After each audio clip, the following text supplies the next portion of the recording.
Hi, welcome back to our weekly lecture. So, in our last lecture, we talked about the plasma membrane, and the plasma membrane is made up of the phospholipid bilayer, which it has something called selective permeability. It will only allow certain substances to cross into our membranes, right? And for these larger molecules, for the macromolecules, or for the polar molecules, if they want to cross into our membrane, then they'll have to use some sort of protein. With the help of some sort of proteins, then they can cross into our membranes or get out from our membranes.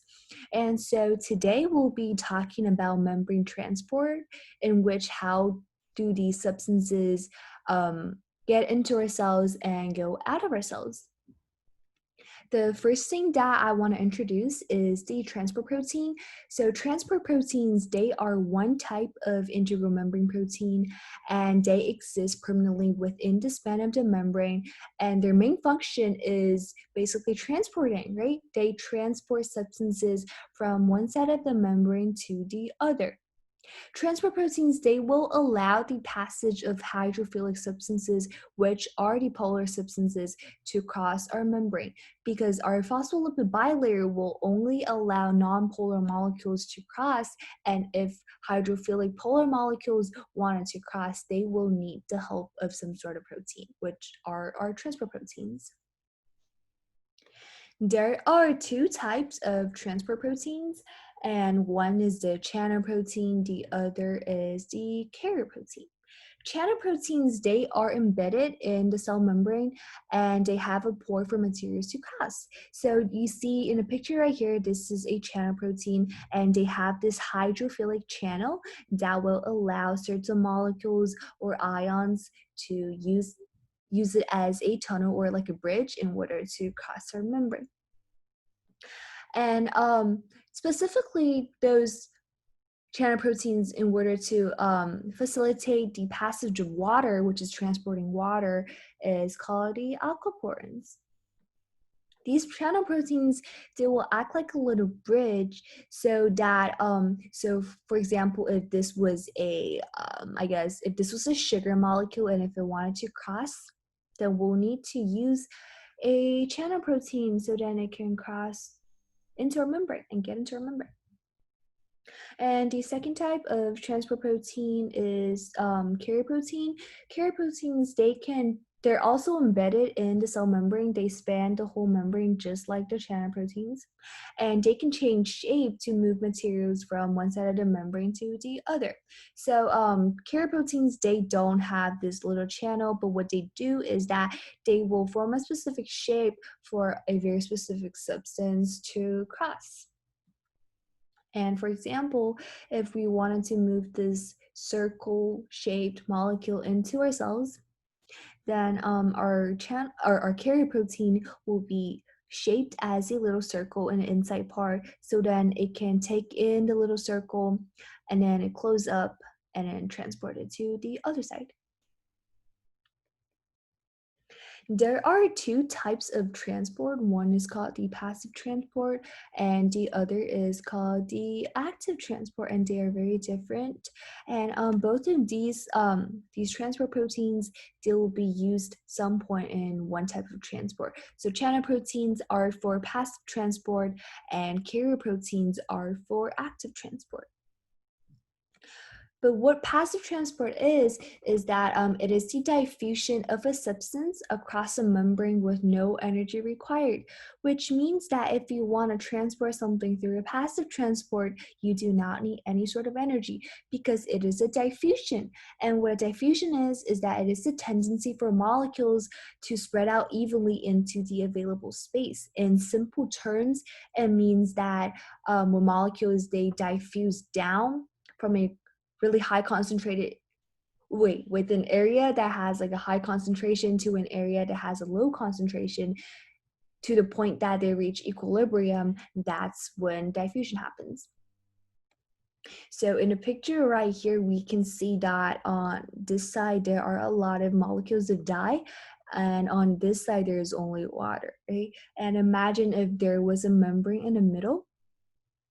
We know that these molecules will tend to move this way to where it has like a lot of water but no molecules of dye because it always want to move from a high concentrated area to a low concentrated area until the point that it reaches equilibrium, which means that there are the same number of these molecules on each side. So basically diffusion is when molecules they move from a very high concentrated area to a very low concentrated area, and it does not require any energy. Substances diffuse down their concentration gradient, which means that they go down from a high concentrated area to a low concentrated area, which means that diffusion happens, right? So the concentration gradient is the difference in concentration of a substance from one area to another. Well, you have to remember for passive transport is that they diffuse down their concentration gradient. What it means down, down the concentration gradient from high concentration to low concentration. That's when it diffuses down the concentration gradient. No work must be done to move substances down a concentration gradient. So when you're trying to diffuse something, no work is done. And we say the diffusion of water specifically is called osmosis. And I also want to briefly explain this picture. It is also one type of diffusion, but with two solutes. It's not only with water and a molecule, it is when it has water and two different molecules. So we can see that on one side there are all yellow molecules, and on the other side there are only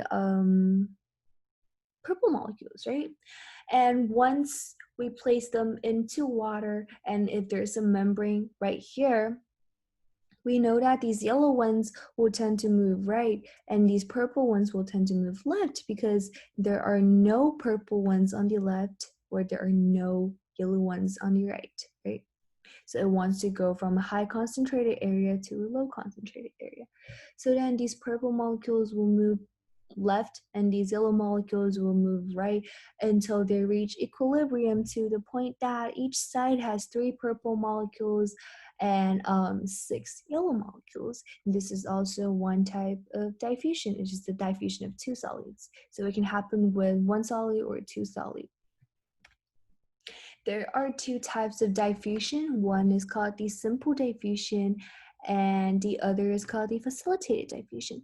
The simple diffusion is basically, it is the movement of particles from high to low concentration without proteins. It does not need any sort of proteins. So for example, if we were to transport maybe like small nonpolar molecules which can cross the phospholipid bilayer, from a high concentration to a low concentration, then it will be a simple diffusion.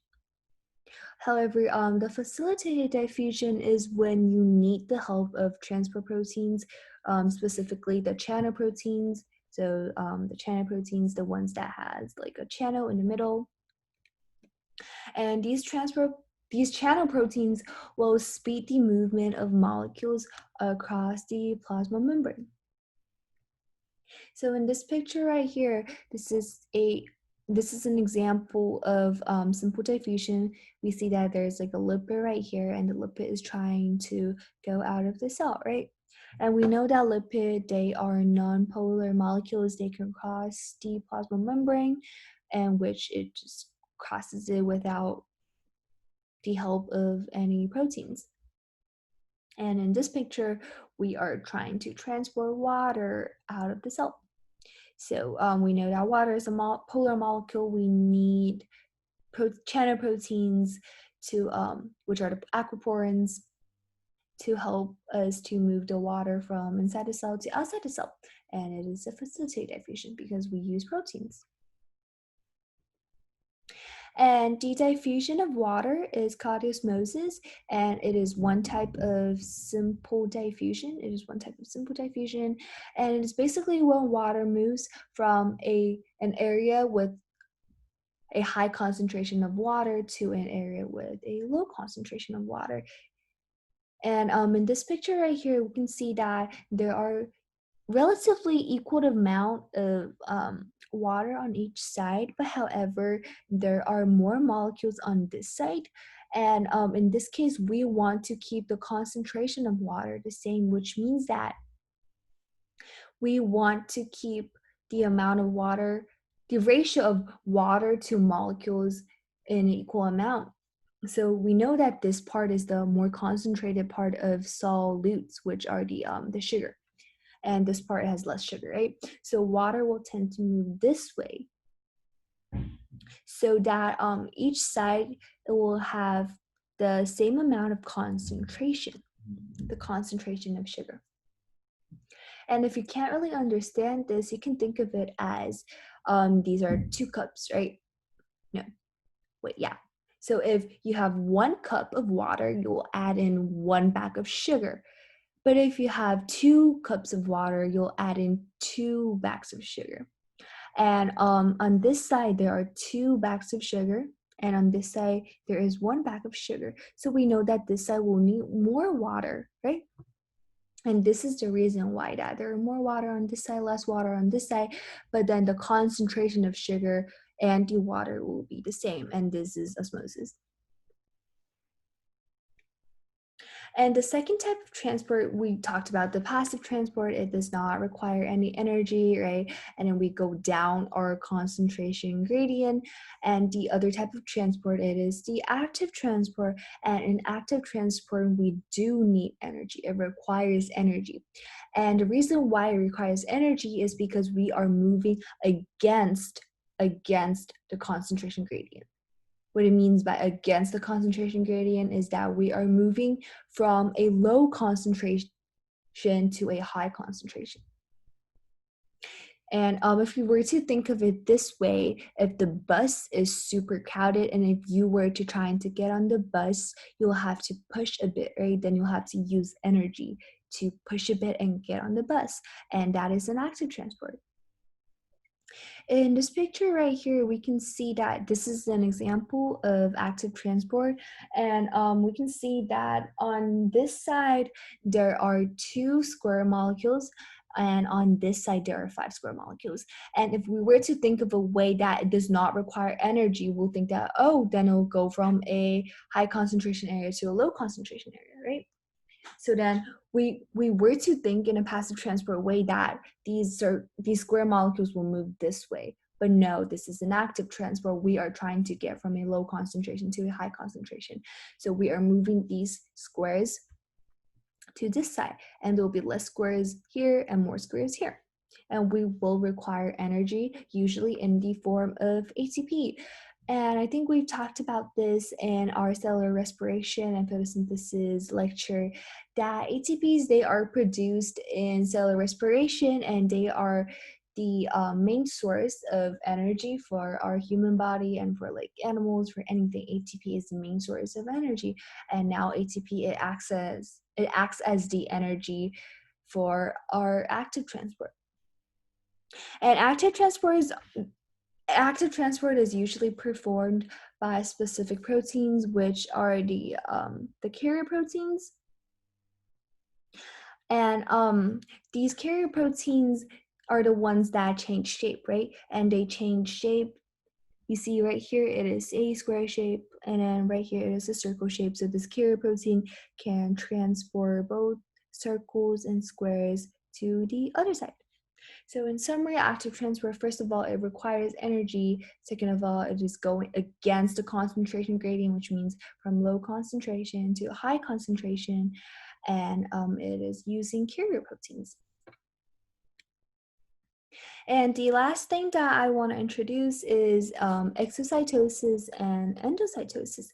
So I've talked about in our second lecture when we talked about how ribosomes are on reservoirs, right? And then they make proteins, and then these proteins will be transported by vesicles to the Golgi apparatus, and the Golgi apparatus will then modify the proteins, and then they'll be again transported by the vesicles outside of the cell, right?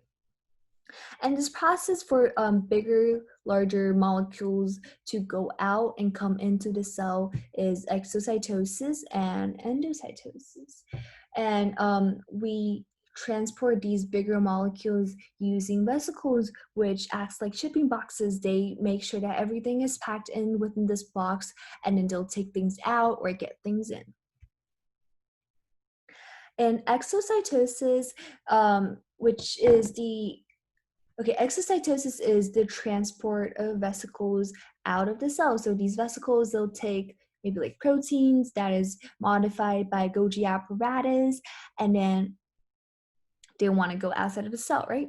And how it happens is that once these proteins are packed in the vesicles, they will then go to the membrane. They'll go like super close to the membrane, and they will fuse with the membrane. They'll fuse with the membrane, right? And after they fuse with the membrane, these proteins can then get out of the cells.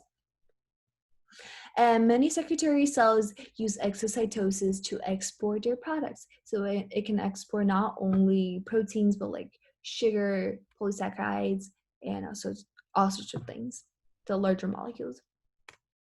And in contrast, endocytosis is when you take in larger molecules into our cells.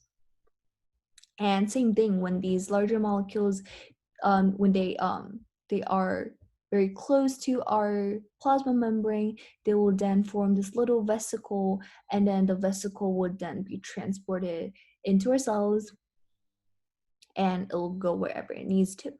And endocytosis is a reversal of exocytosis, because for endocytosis, it takes these molecules in, and for exocytosis, it takes the molecules out. And that is all for today's lecture. If you have any questions, feel free to email me or comment down below. And yeah, thank you.